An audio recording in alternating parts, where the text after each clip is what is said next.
And we're back at the hall and it's another glorious day, a bit cooler, about 20 degrees, far nicer to walk around.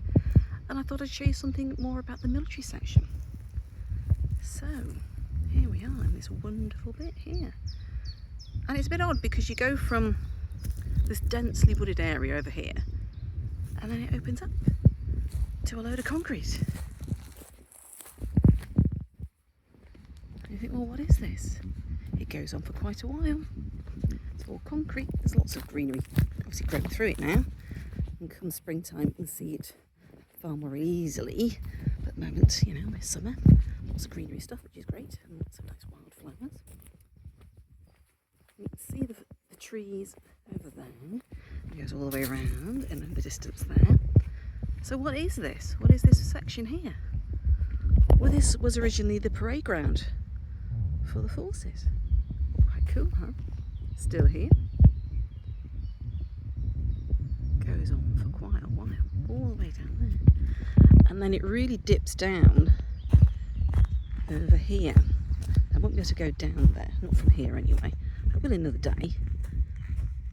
But the whole area is tiered because we're actually situated on Marford Hill. So the landscape naturally sort of dips down anyway. As you can see, it really dips down quite a lot. Ooh, touch my foot a bit. And it goes all the way down there. I don't know if you can see just through the undergrowth, there's a bit of brick there. And that is the start of the barracks. There are several barracks down in the undergrowth there. Can't get at them at the moment because you can see it's really green. But come springtime, I'll go down, I'll do a bit more videoing for you. You can see what remains of the barracks too. But for now, here we are back at the parade ground. I'm on the other side of the marching square, which is over there. And look, I found the path. I remembered where it was. Because, look, this is part of the barracks. So we have a chimney stack here.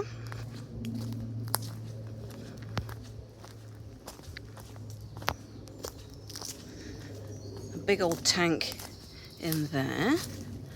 Not sure if this would have been for oil or for water. But you've still got some of the pipes attached to it.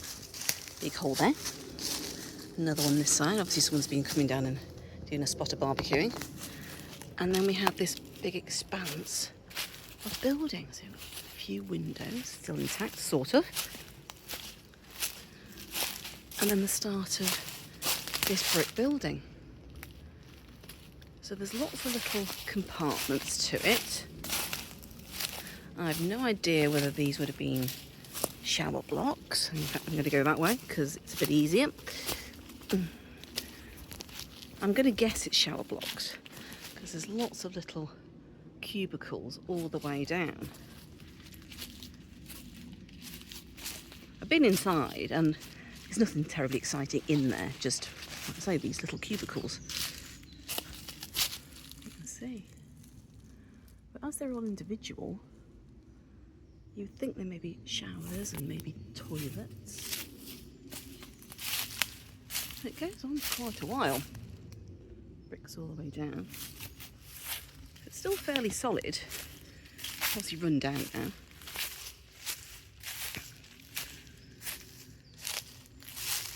All the way down here. And we've got the woods at the end. Well, we're actually in the woods anyway.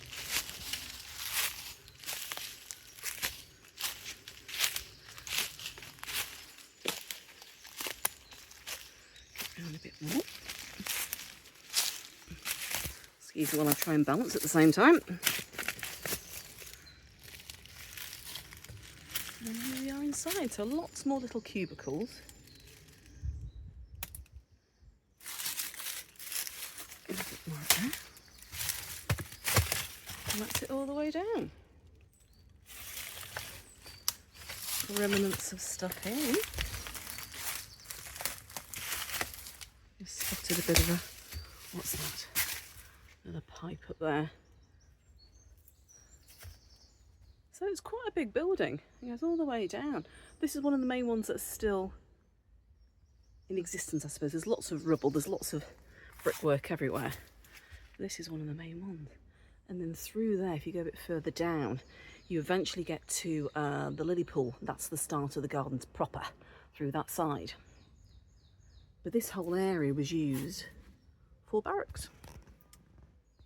There we go. Another bit to show you. Bye for now.